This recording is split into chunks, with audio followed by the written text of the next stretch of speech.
Je vais parler de la spiritualité, l'anxiété et la dépression.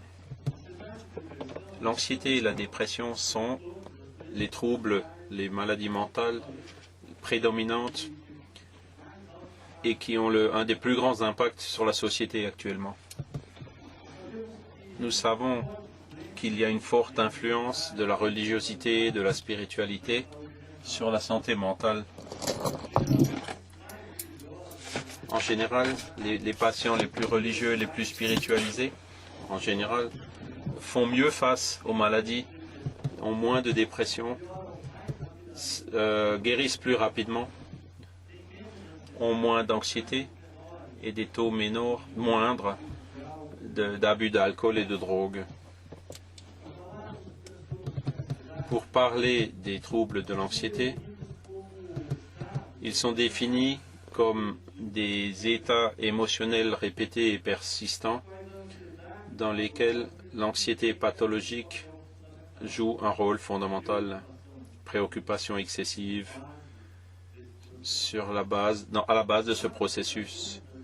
Les classifications actuelles des troubles anxieux considèrent les troubles d'anxiété généralisée, les attaques de panique, le trouble panique avec ou sans agoraphobie, les phobies spécifiques, la phobie sociale, le trouble obsessionnel compulsif et l'état de stress post-traumatique. Nous allons essayer de comprendre comment fonctionne dans notre cerveau, dans notre vie, la question de l'anxiété. Nous avons des souvenirs du passé et nous pouvons anticiper quelque chose du futur. Nous avons donc une mémoire qui enregistre de tout ce qui s'est passé dans nos vies, dans cette vie et aussi dans les autres vies antérieures. Et nous avons notre capacité d'anticipation. Nous savons que demain, ce sera lundi, nous avons un agenda, des rendez-vous. Il y a donc toute une planification. Mais il y a des souvenirs négatifs, tant du passé que ce que nous pouvons anticiper comme problème du futur. Nous les vivons de la même manière, de façon à ce que nous pouvons nous souvenir de quelque chose de positif du passé et penser aussi que dans le futur, nous n'aurons que de bons événements. L'optimisme, le pessimisme. Mais notre expérience de vie, elle est toujours à ce moment, à cet instant précis. Nous vivons toujours l'instant présent et nous ne sortons pas de lui, avec la rare exception de quelques personnes qui arrivent à faire abstraction de l'espace et du temps, mais essentiellement, l'expérience humaine, c'est à cet instant précis, l'instant présent. Et quand nous considérons le fait que le cerveau perçoit toujours l'instant présent, il y a donc les souvenirs du passé. On peut se rappeler de quelque chose de négatif qui prend la forme comme si c'était quelque chose de réel qui se produit à ce moment. Donc notre image mentale se configure dans quelque chose qui est en train de se produire. Donc ces expériences du passé peuvent donc être comme quelque chose qui est en train de se passer. Et de même, la projection de quelque chose du futur peut aussi donc se refléter au moment présent. Et le cerveau ou l'organisme réagit donc à une menace, même qu'elle n'existe pas aujourd'hui, ou même que ce soit une anticipation, donc une image mentale de préoccupation. Et en détectant cette menace, nous déclenchons notre système de défense. C'est le mécanisme de stress, de surcharge, et c'est peut-être le motif principal de souffrance dans l'expérience humaine, la principale cause des maladies. Le système immunologique est un système de défense.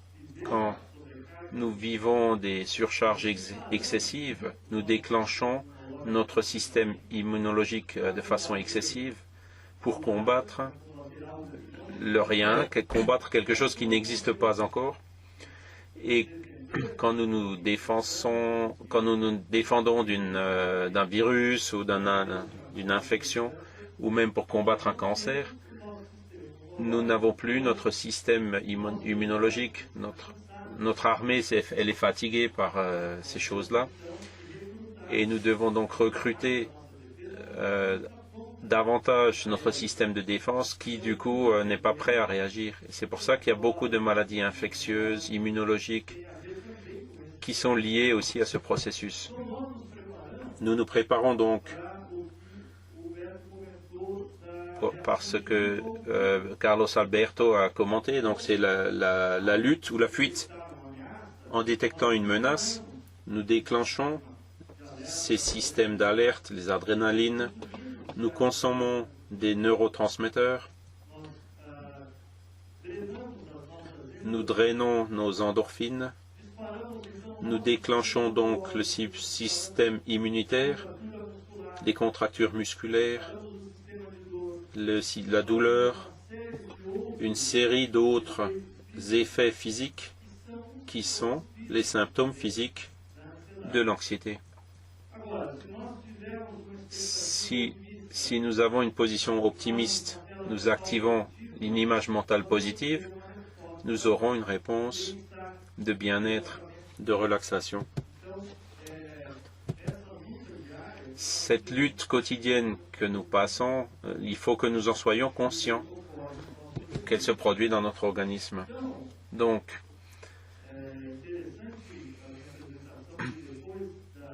c'est bien que ma présentation vienne après celle de Carlos Alberto sur la glande pinéale parce qu'il existe un lien très fort entre ces deux questions, entre ces deux sujets. Notre horloge biologique, donc qui passe par la sécrétion de mélatonine par la glande pinéale, mais activée par le noyau suprachiasmatique, comme l'a dit Alberto. Cette horloge biologique détermine notre lien avec le passé, avec le présent, avec le futur. Et le rôle de la spiritualité, de l'optimisme, des croyances en Dieu, de la foi, du sens donné aux événements de la vie, cela permet une meilleure acceptation des situations du passé et aussi de confiance, de ne pas se préoccuper, donc d'inhiber les anticipations, les images mentales catastrophiques que quelquefois nous faisons du futur. Sur cette figure de Escher, nous sommes donc sur cet escalier. Alors maintenant, est-ce que nous montons ou est-ce que nous descendons? Qui c'est qui dirait que l'échelle monte? Qui c'est qui dirait qu'elle descend? Qui ceux qui disent rien ne lèvent pas la main. Donc c'est une image qui montre comment notre lecture peut être différente, optimiste ou pessimiste sur une même image. Est-ce que l'escalier monte ou est-ce qu'il descend? L'oubli, quelle est son importance? Quand est-il positif? Quand est-il négatif? C'est ma dernière incarnation. Et donc j'étais en train de faire une analyse avec Freud. Et j'ai essayé d'oublier mes traumas. Mais pour comprendre quand l'oubli peut être positif, c'est quand nous avons souffert des traumas, quand nous recevons des informations inutiles. J'espère que vous n'oubliez pas les informations de secours qui ne soient pas inutiles. Et quand est-ce que l'oubli est négatif? C'est quand on oublie des choses importantes. Il y a deux maladies importantes liées à l'oubli, c'est dont souffre l'humanité, c'est le déficit de l'attention, la maladie d'Alzheimer et d'autres maladies. Pour qu'on puisse sélectionner et prioriser ce qu'on va se rappeler et ce qu'on veut oublier, il y a le libre arbitre. La mémoire, comme l'a dit James McCall, la mémoire, l'aspect le plus remarquable de la mémoire, c'est l'oubli. Et on oublie l'immense majorité des informations que nous voyons. Les mécanismes de la mémoire se saturent. La mémoire existe avec un seul objectif, un seul but, c'est qui est la survie. La mémoire qui nous perturbe, les mauvais moments, les conflits, les humiliations, les peurs. Il y en a d'autres qui nous préjudicent, comme les phobies, ou qui nous poursuivent, comme le stress post-traumatique. De revoir des événements de la vie qui ont été traumatisants. Il y a aussi des souvenirs qui nous empêchent d'en acquérir de nouveaux ou de nous rappeler d'autres anciens qui sont plus importants. Il y a l'exemple de Funès le Mémorieux, qui était incapable d'oublier pour pouvoir penser. Et pour penser, il faut savoir oublier pour aussi pouvoir faire des généralisations. L'oubli participe aussi au processus mental de compréhension, d'absorption, d'abstraction, de perception de différentes questions dans notre vie. Donc l'oubli signifie aussi pardonner. Quand quelque chose se passe dans notre vie qui est difficile, un passage difficile, ce n'est pas une question uniquement d'effacer cette mémoire. C'est aussi une question de pardonner l'événement et souvent de se pardonner à soi-même, de n'en garder des culpabilisations dans notre quotidien. Oublier, c'est aussi resignifier. Et c'est donc un point très important quand on fait face au trauma. Donc, vous avez donc ces images cérébrales qui montrent nos réseaux neuraux, plusieurs structures, tout un appareil nécessaire, tant pour la mémoire, pour l'oubli. Il y a aussi quelques images ici qui nous font réfléchir. Il y a deux petits enfants là qui jouent avec des serpents. Comment est-ce que ces enfants peuvent avoir un contact aussi intime, aussi étroit, avec quelque chose de si menaçant? Donc, la mémoire, notre réponse devant les reptiles, notre peur devant les reptiles, a un sens évolutif également. Pourquoi est-ce que nous aimons un petit animal rond et poilu? Pourquoi est-ce qu'on pense qu'il est beau? Un petit chien ou quelque chose comme ça? Et pourquoi est-ce qu'on a tellement peur d'un reptile? Parce que naturellement, au long des siècles et des millénaires, cela a été incorporé dans même jusqu'à notre code génétique. Et donc notre défense et le fait d'aimer un objet ou une forme ou l'autre a fini par incorporer ces questions qui sont souvent millénaires. La mémoire est intrinsèquement reliée à la défense et donc c'est comme une alarme, il existe comme une alarme qu'il faut ajuster. Si on met l'alarme très haute, si on l'ajuste pour qu'il se déclenche au moindre signe de risque, c'est très difficile parce que l'alarme se déclenche à tout moment, au moindre risque. Et de l'autre côté, si on abandonne totalement ce mécanisme et que nous mettons donc le potentiomètre au minimum, il y a il y a moins de dépenses, mais il y a beaucoup plus de risques. Et il faut donc trouver l'équilibre entre l'effort et le risque. L'équilibre entre le risque et puis l'effort lié à cette alarme. Donc l'ajustement de l'anxiété est très lié à notre seuil de déclenchement. Et les maladies apparaissent à partir du moment où on met la limite de déclenchement trop basse, et la moindre détection de la moindre menace va déclencher le système de défense en nous, et donc si c'est exagéré, cela nous surcharge, cela finit par nous porter préjudice.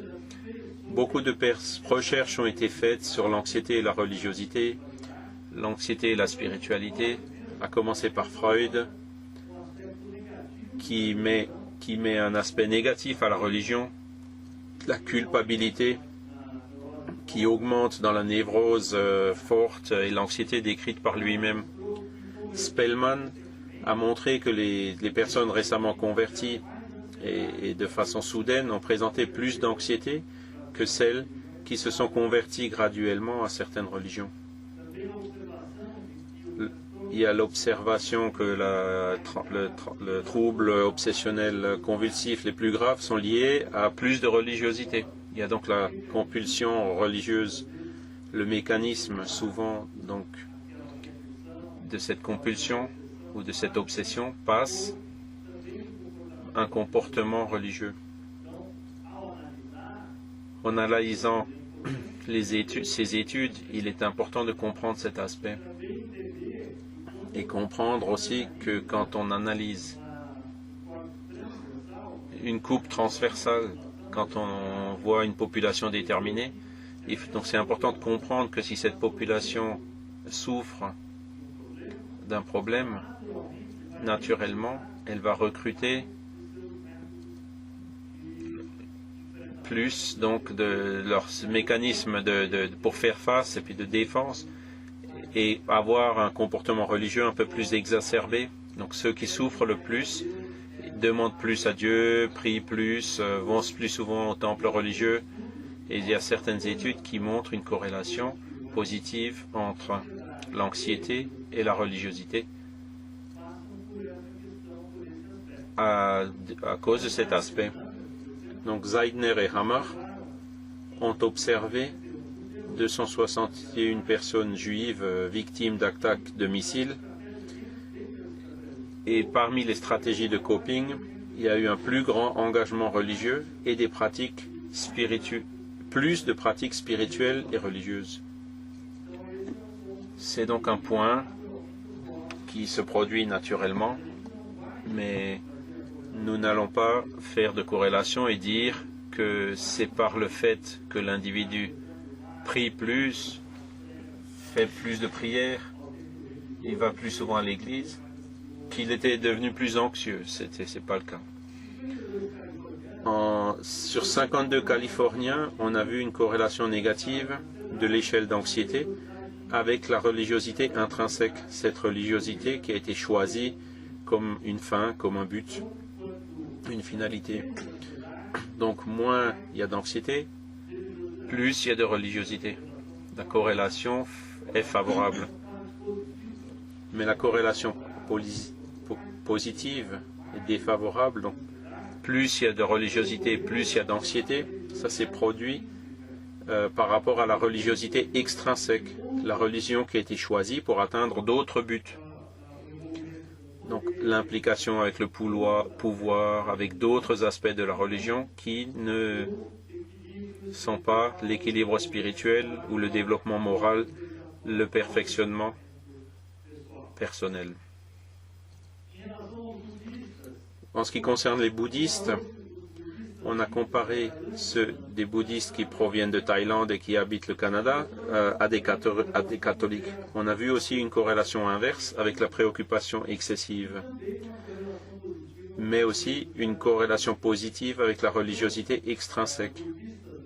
Les bouddhistes, plus que les catholiques, ont un aspect de rédemption à tous les moments de la vie. Et les bouddhistes qui n'ont pas atteint le nirvana avant la mort ne sont pas libérés du samsara. Donc, c'est à l'inverse du catholique qui a son jugement final après la mort. Donc, le bouddhiste travaille généralement plus son quotidien pour rechercher l'illumination indépendamment du fait d'attendre sa mort pour que se produise là-bas l'élévation dans son niveau spirituel.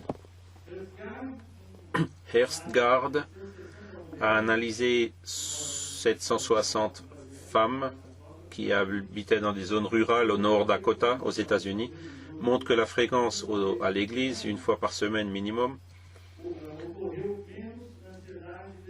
il y a eu moins d'anxiété et de dépression chez ces personnes. Des catholiques et luthériennes ont eu plus d'anxiété. Une étude faite par Koenig et d'autres, avec presque 3000 adultes en Caroline du Nord, a aussi montré des taux moindres chez ceux qui fréquentent une église, plus d'anxiété chez les pentecôtistes que chez les non-religieux,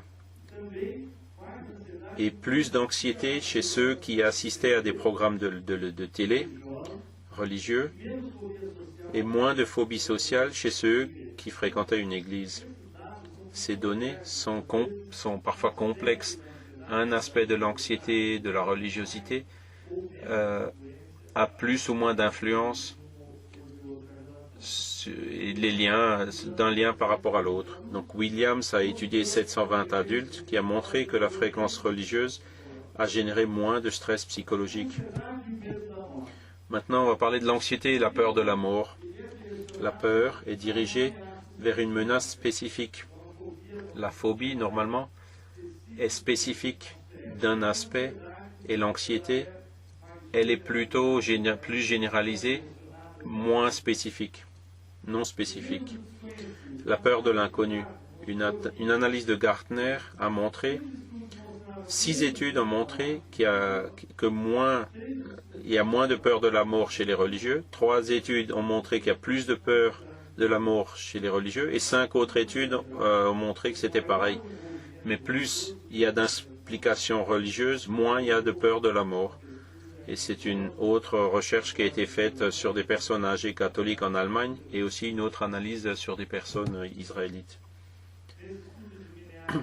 Dans cette étude de Miniar et Brush, la croyance en la vie après la mort a généré bien sûr moins de peur de la mort. Des patients terminaux religieux ont eu moins peur de la mort. Des patients terminaux en bien-être spirituel ont également eu moins peur de la mort. Alvarado, en 1995, a montré que la conviction religieuse et la croyance en la vie après la mort a également généré moins d'anxiété. Et un autre aspect intéressant d'un graphique qu'on appelle courbe en U inversée montre que la religiosité, la spiritualité afflige le conforté et conforte l'affligé. Il y a un aspect double dans cette analyse statistique. L'intervention religieuse est aussi un aspect important pour la diminution de l'anxiété, et donc la méditation est peut-être celle qui a été le plus étudiée scientifiquement. La dite devotional meditation, les prières, les lectures bibliques. Il y a eu des méthodes, donc 6 séances de 20 minutes en 2 semaines ont montré donc la colère et de l'anxiété significativement réduites.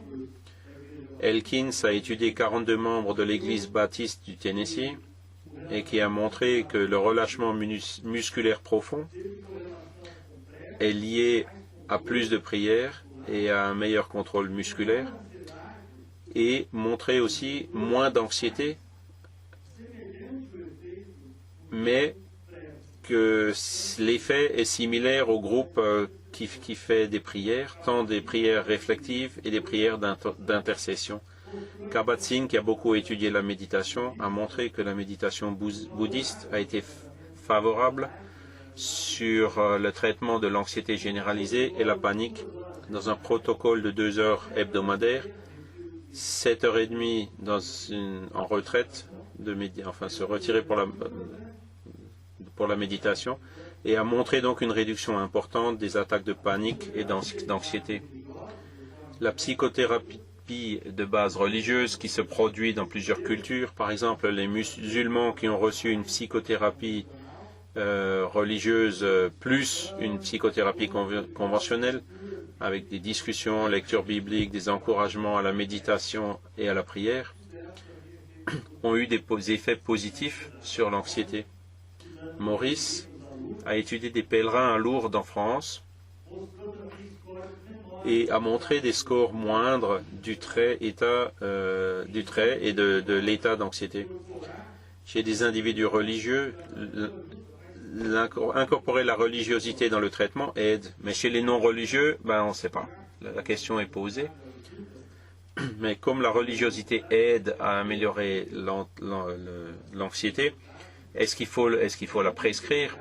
Comment est-ce qu'il faut intégrer, comment est-ce qu'il faut activer cet aspect dans la vie des individus qui n'ont pas de tendance ou qui ne veulent pas s'impliquer davantage avec la religion ou avec la spiritualité? C'est donc un grand défi. Nous allons parler aussi de la dépression maintenant. La dépression, c'est la maladie mentale la plus courante et soignable. Il y a 330 millions de malades par le monde, mais il n'y a que 10% qui reçoivent un traitement adéquat. Il y a 800 000 suicides qui ont été enregistrés. L'Organisation mondiale de la santé dit que la dépression est la deuxième plus grande cause d'incapacité. Aux États-Unis, c'est 10 à 25% des femmes, 5 à 12% chez l'homme, une prévalence pendant la vie. Et il y a de la prévention ponctuelle. Aujourd'hui, ceux qui ont donc la prévention ponctuelle, c'est entre 5 à 12% pour les femmes et 2 à 3% pour les hommes. Et l'âge du début de la dépression diminue de plus en plus. Et il y a de plus en plus des enfants qui ont déjà de la dépression avec des manifestations différentes qui ne sont pas classiques. Et c'est un autre grand défi. Comment est-ce qu'on traite la dépression chez les enfants? Les critères diagnostiques, il y a 2 grands aspects, 5 au moins des symptômes. Donc c'est l'humeur déprimée et puis la perte d'intérêt ou de plaisir. Il y a d'autres symptômes, les pertes de poids, l'altération du sommeil, l'agitation, le retard psychomoteur, la fatigue, sentiment d'inutilité ou de culpabilité, capacité réduite de penser, de se concentrer, des pensées récurrentes de mort et des idéations suicidaires. Dépression et religiosité sont liées de façon très importante et ont beaucoup d'implications. Il y a donc une corrélation entre la dépression et l'affiliation religieuse, les niveaux d'engagement religieux et de dépression, le lien entre le coping et la résistance, et il y a aussi eu des recherches expérimentales de fait. Donc les individus qui ont une affiliation religieuse, par exemple le judaïsme, 2 à 3% aux États-Unis, et aux États-Unis, en Brésil, moins de 1%, il y a des taux élevés de dépression, 2 fois plus de risques de dépression. Mais les Juifs, comme vous le savez, n'ont pas toujours d'engagement religieux. Il y a beaucoup d'engagements qui se déclarent juifs par la tradition familiale. Ses parents sont juifs, mais ils ne sont pas forcément toujours impliqués dans la religion juive. Et c'est pour ça que cet aspect doit être analysé aussi sur cet effet. Chez près de 2000 personnes âgées à New York, on a vu 40% de plus de dépression chez des juifs que des catholiques et 4 fois plus que dans d'autres croyances. Les juifs de l'Europe de l'Est qui sont les plus vulnérables à cause de l'histoire. Par contre, on a vu aussi moins d'alcool lié à plus de dépression. Dans le catholicisme, 26% des Américains, 64% au Brésil, Une étude a été faite sur 60 mères et 151 enfants après 10 ans, a montré que les mères catholiques ont des taux moindres de dépression. Et dans une analyse faite par Ross, des catholiques sont un peu plus déprimés que les protestants. Et il y a d'autres études qui n'ont pas trouvé de lien, qui n'ont pas établi de lien. Au Brésil, il y a 3% de spirit, 3,5 en réalité, suivant le dernier recensement de 2007. Et chez les personnes à niveau d'éducation élevé, le spiritisme représente 9%, les personnes de revenus supérieurs, c'est 8%. À Rio de Janeiro, il y a 13% de spirit. Et dans les professions libérales, il y a aussi 13% de spirit. Ce sont les données de Datafolia, donc d'un recensement de 2007. Donc 3,5% de spirit dans la population, mais dans d'autres segments, il y en a un petit peu plus en pourcentage. Et donc là, vous voyez la carte de la foi qui montre les différentes religions dans différents endroits du monde.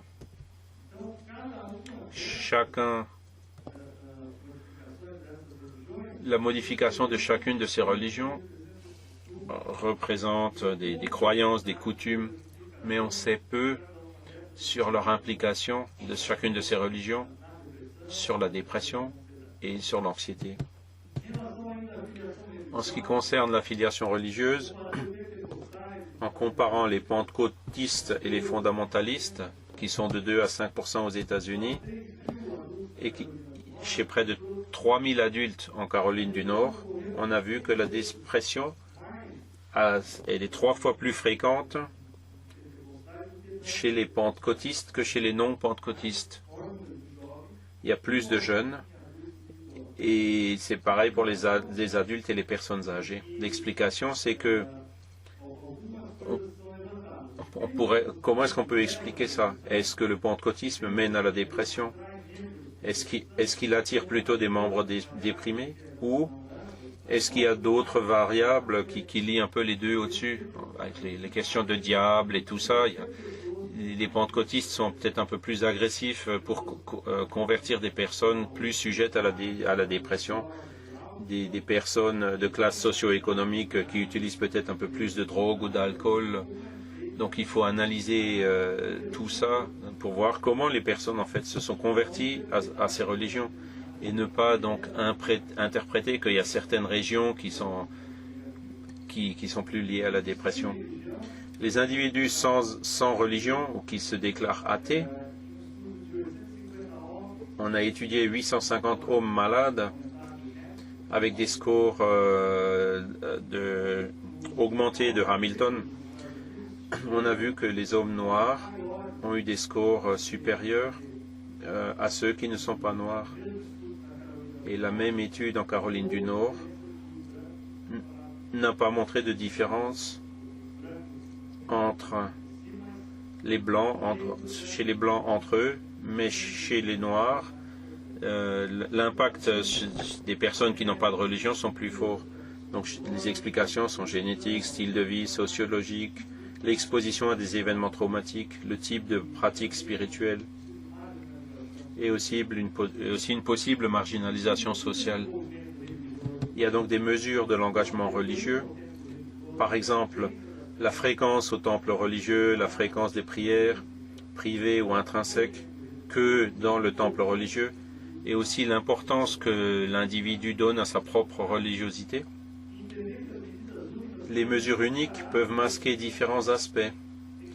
Il y a plusieurs études qui montrent une corrélation négative, mais il est important de comprendre de voir l'engagement religieux dans son ensemble, avec les aspects positifs et négatifs.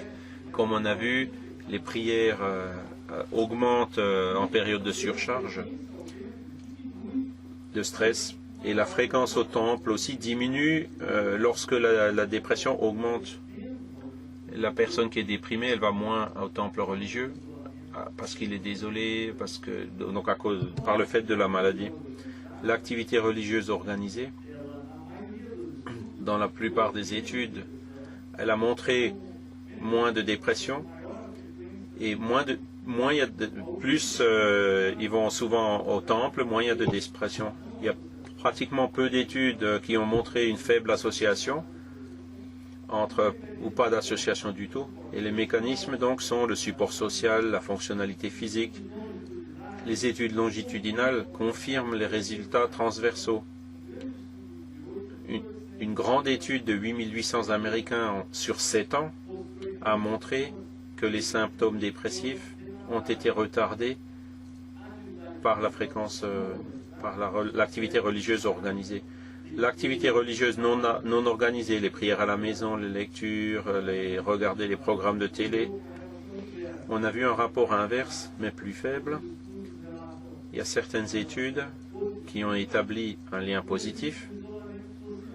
Et alors, il y a l'effet aussi de l'isolement social, le moins de pouvoir de la prière et moins de concentration. Il y a quelque chose donc qu'il faut approfondir dans ces études. Il y a aussi l'engagement dans ces activités non organisées qui peut être plus passif. Et cette analyse montre qu'il est important d'avoir un guide, que l'individu bénéficie d'un support social qui puisse être présent à l'église, dans le temple, pour qu'il puisse être d'une certaine manière guidé ou orienté. Et quand l'activité n'est pas organisée, elle a tendance à être moins efficace. Juste regarder un programme à la télé ou écouter à la radio ne donne pas autant de concentration que quand on est présent dans l'église. La motivation religieuse, c'est un aspect important à analyser. Il y a plusieurs items. Quand on analyse un seul item, on peut voir un lien, mais quand on regarde plusieurs items, on peut perdre le sens général. Donc, considère la religion importante, la motivation extrinsèque comme le prestige social, l'affirmation, le pouvoir, donne une corrélation positive, donc avec plus de dépression. Par contre, la motivation intrinsèque, la satisfaction personnelle, l'épanouissement, le bien-être, a une corrélation négative, donc avec moins de dépression. Et vous voyez ici une étude très intéressante qui montre que les individus, au long de la semaine, ceux qui ont plus de religiosité, ils se récupèrent plus rapidement, alors que ceux qui ont moins de religiosité donc retardent plus leur évolution et donc se récupèrent plus lentement de la dépression. Les croyances religieuses, indépendamment de leur dénomination religieuse. 5 minutes. Croire en Dieu, croire en Jésus comme le Fils divin, la vie après la mort, croire au ciel, à l'enfer du diable, etc. Donc plusieurs croyances qu'on trouve dans la société. Les croyances qui sont positives mènent à moins de dépression et les croyances négatives emmènent à plus de dépression. Croire en la Bible, le ciel, l'enfer, il n'y a pas eu de lien, mais croire en Dieu comme un agent punitif, les forces démoniaques, là, il y a clairement une corrélation positive, plus de dépression. Donc, une nouvelle étude dont on a parlé hier sur la croyance en la vie après la mort et la santé mentale montre, en plus d'autres points, que la dépression et l'anxiété sont réduites chez des individus qui croient en la vie après la mort. Et donc le faire-face religieux, il y a une étude importante qui a été faite par Koenig qui a montré 3 items pour le coping religieux, ont montré une corrélation inverse plus forte pour les symptômes cognitifs de la dépression que somatique. Cela bloque la dépression, empêche d'empirer et donne une meilleure adaptation. Les aspects du coping religieux qui sont importants dans les événements de la vie traumatique, Il y a aussi des aspects comme voir Dieu comme étant bienveillant, chercher de l'aide auprès du leader religieux et de ses membres, travailler avec Dieu. Tout ça a montré une corrélation négative, c'est-à-dire moins de dépression avec ses croyances, grâce à ses croyances. D'autres aspects comme un Dieu punitif, l'influence démoniaque, l'insatisfaction avec sa propre religion, l'attente d'une intercession directe et immédiate de Dieu ont montré une corrélation positive et donc plus de dépression. La religion est aussi un modérateur de la dépression qui est stress dépendant. Plus le stress est grand, plus la relation entre religiosité et dépression augmente. Il y a 1902 femmes, donc la religieuse a un aspect de conservatisme, n'a pas montré d'effet protecteur pour la dépression. Par contre, des événements de la vie traumatique peuvent mener des personnes hautement religieuses à une plus grande vulnérabilité, l'abus, la violence familiale. Mais pour des stresseurs non familiaux, l'effet peut être contraire, les problèmes financiers, la santé et l'incapacité. Il y a d'autres études expérimentales avec des expériences religieuses dirigées vers la facilitation de la croissance spirituelle qui ont mené à une... Est-ce que cela mène à une réduction des symptômes? Donc, dans une église baptiste avec des expériences mystiques, diète, prière, il y a eu une diminution de symptômes dépressifs. Et Maurice, en 1982, a montré, donc, a étudié des pèlerins à Lourdes. Il les a évalués avant, après 1 mois et 10 mois après, et il a vu une réduction significative des symptômes dépressifs chez ces personnes. La prière d'intercession dont on parle tellement. Donc il y a une étude, une des principales études sur ce sujet, montre que les agents qui ont bénéficié de prières ont eu une augmentation de leur bien-être en faisant des prières 15 minutes par jour pendant 12 semaines. Il y a des psychothérapies religieuses, des musulmans avec une dysthymie en Malaisie. Un groupe a reçu un médicament avec une psychothérapie traditionnelle et une autre avec une thérapie religieuse, lecture du Coran, des prières. Et chez ce groupe, il y a une plus grande réduction de la dépression en 3 mois, mais qui était donc réduite en 3 mois, mais augmentée en 6 mois. Donc il y a un rôle important du rôle religieux et donc les mécanismes d'adaptation et de psychothérapie qui sont associés. D'autres contextes ont été étudiés comme les chrétiens, les religieuses chrétiennes. La thérapie comportementale a abrégé la rémission de la dépression et marche aussi bien que la thérapie cognitive comportementale traditionnelle. Dans une méta-analyse de McCullough a montré que si le patient le veut, il peut bénéficier d'une psychothérapie religieuse. Les études expérimentales montrent aussi un principe d'accommodation. Les religieux quand ils sont plus ouverts à la psychothérapie, ils changent plus facilement de valeur. Donc faire des traitements, avoir une meilleure compréhension, augmente l'adhésion et la satisfaction et donne de meilleurs résultats dans le traitement. Dans le spiritisme, l'influence de la dénomination religieuse, l'influence de la croyance dans la vie après la mort, la fréquence au centre spirit, aux réunions médiumniques, les passes, l'eau magnétisée, les chirurgies spirituelles, les lectures. Il y a encore des analyses à faire et des recherches pour pouvoir comprendre et pour pouvoir démontrer donc l'effet positif sur notre population. Et donc ce sont des études de cette nature qui ont été initiées et nous espérons que bientôt nous aurons des résultats à vous présenter. Donc une analyse des études cliniques pour voir quel est le rôle de la spiritualité, des traitements spirituels, l'efficacité de ces traitements spirituels dans le milieu spirit, tant sur l'anxiété que sur la dépression, comme aussi sur d'autres maladies. Et donc maintenant, quel patient peut-il tirer bénéfice d'un traitement spirituel? Quel type de patient? Enfant, homme, femme? Quelle culture? Quel type de maladie? Quelle posologie?